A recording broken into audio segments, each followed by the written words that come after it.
Sekaring pada nagam sumput di mana bersari gusti kau memasang putrat.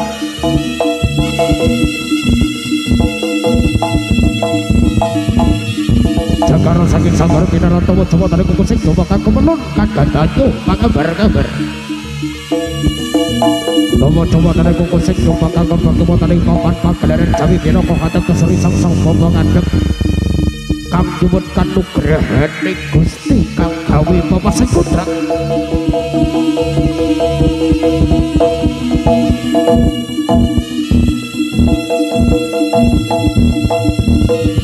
Oke, berkatang botol sawi pinagin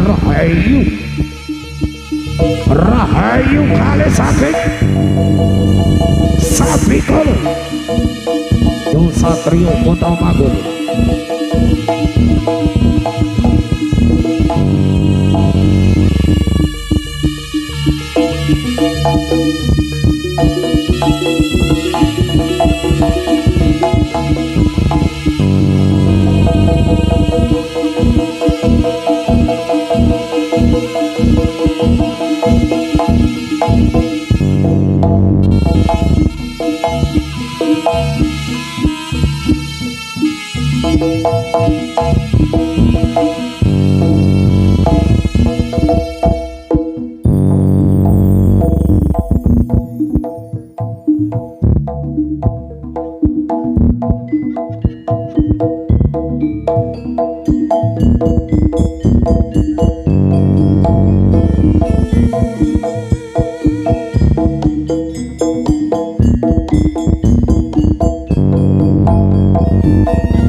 Sita pemanah data no selalu bawa dari kukusin coba aku melunkan katanya gambar sang sopo menghadap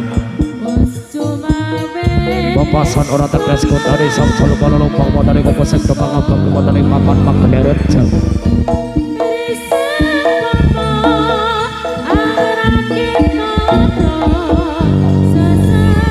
ada bangga minta anu keren ini gusti kagak bapak sekutrat.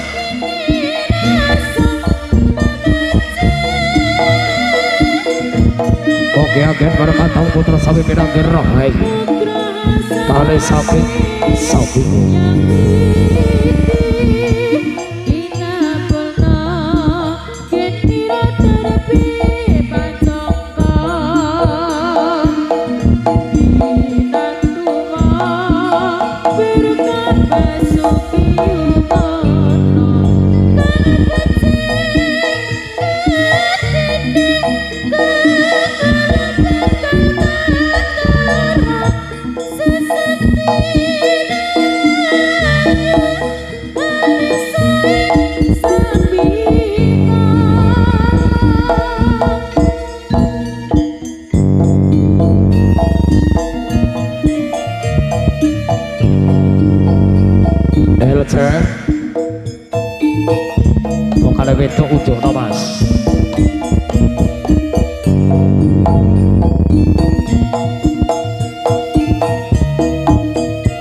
ngatoni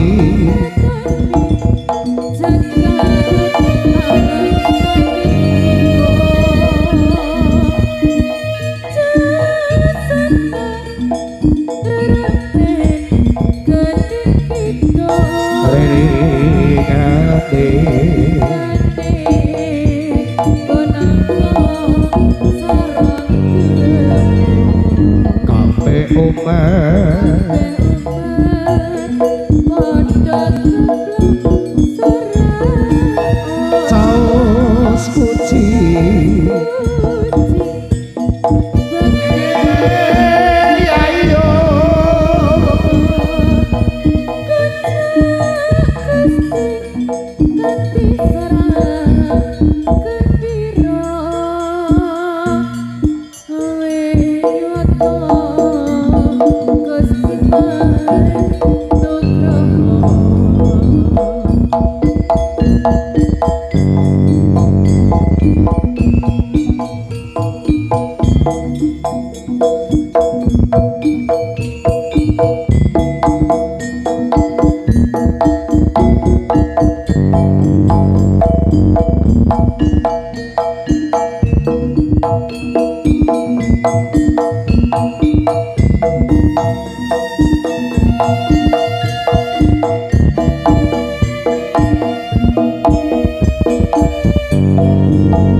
Bapujiyo pangeran moho aku kang gretoni jagat alam sawiku cawe sono rame gede gitu riringane kadang kong sarana temu kape omah padha keplok lara surao caos puji bakti pangalepono kanca Gusti kanthi bunga gembira awe nyoto Gusti paring nugroho Bapujiyo pangeran moho aku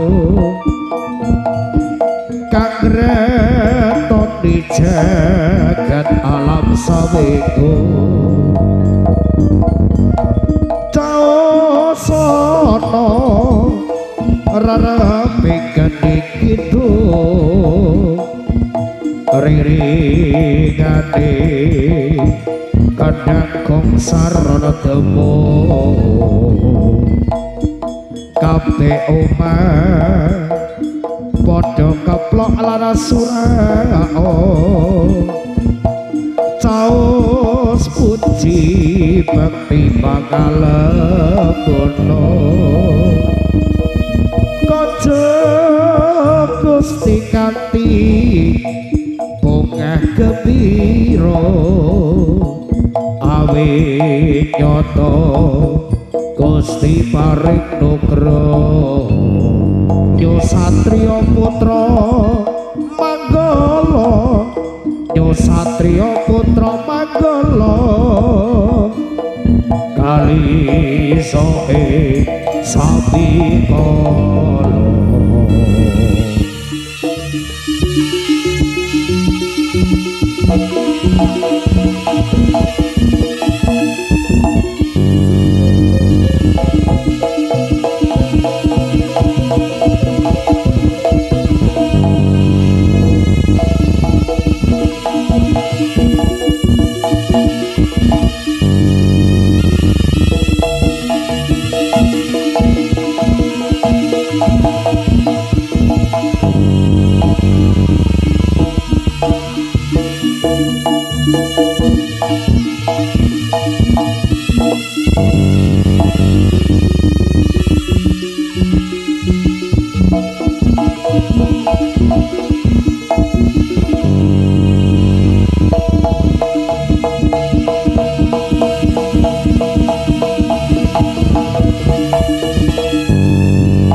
Sampun paripurna ana dene sang-sang bapak kadhaku sing duka kanggo pelun wonten ing sagar pamujan.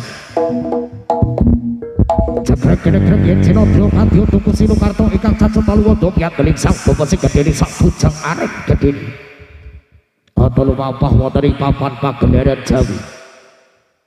Ingkang yasta piyat dening sing gedhe sak bujang arep gedhe. Biro kasebrakan bumi kang merapat gunung kang digawe jugruk segoro kang digawe asap. Apa maneh kang sebelaken dening manungsa bakal ajur kadya kawah cedro.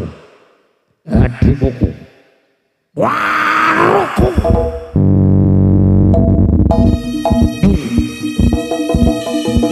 Satrio. Putra Pagelung.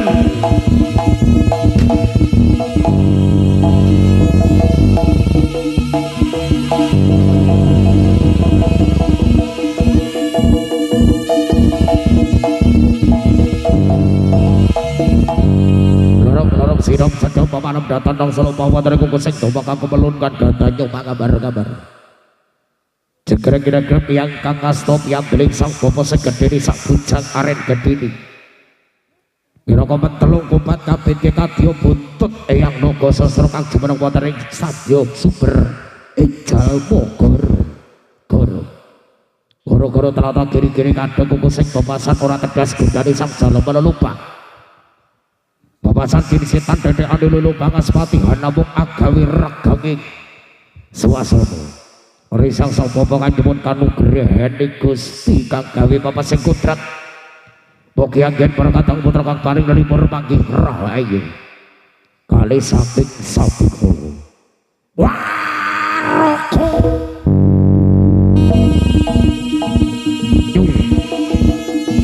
Satrio. Putra Pagelung.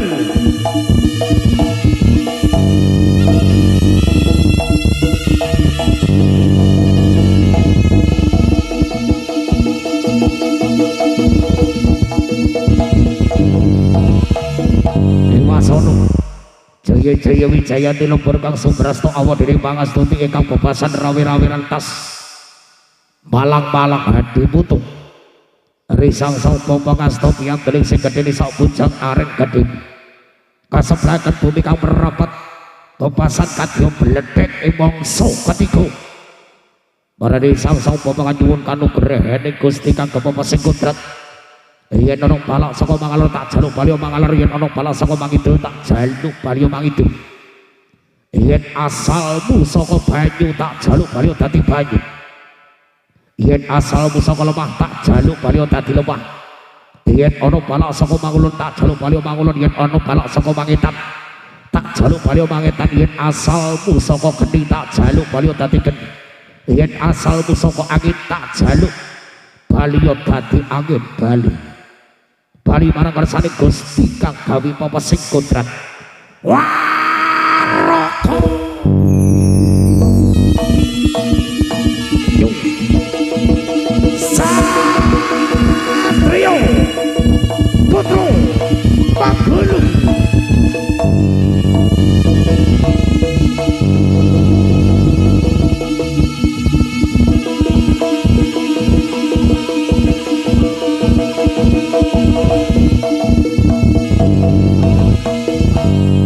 Jaya Wijaya tilubur kang sumrasto awan dening pangastuti.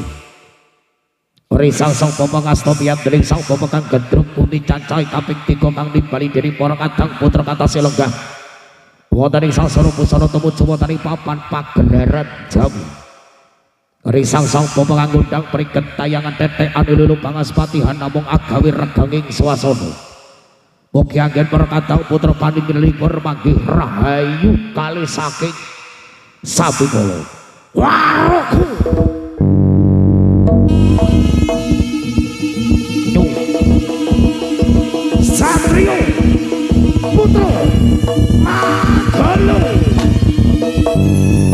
Nyung Satrio putra Magolo Nyung Satrio putra Magolo Jaya Jaya Wijayati kali saking sapi kolo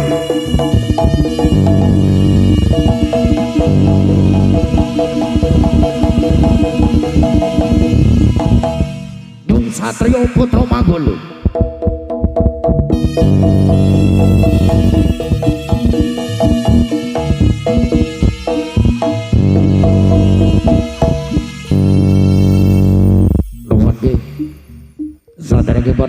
Assalamualaikum warahmatullahi wabarakatuh. Berjumpa kita sama saking keluarga Nyung Satrio putra Magolo ingkang dipangarsani dening pamunden kula Bapak Diki Munung Bijil saking Kabupaten Kantru Kecamatan Kantru Kabupaten Tulungagung ingkang wonten ing dinten sapergan kal menika wonten ing warsa akad 28 Desember 2020 saged jemur rawuh wonten ing Kabupaten Mojokiting Gedangan Karangrejo Tulungagung kanthi adicara menika kaping 9 tasyakuran atas berkat rahmat Gusti Allah jalan yang baru mugi berkah barokah kagem para masyarakat wonten ing mriki mugi ngaturaken matur sembah nuwun tanpa pepindhen kagem dulur-dulur pemuda Mojokiting ceria matur sembah nuwun sanget ingkang kersa sampun aning bali kala sakadang kanca saking keluarga Nyung Satrio putra Magolo mugi ngaturaken matur sembah nuwun tanpa pepindhen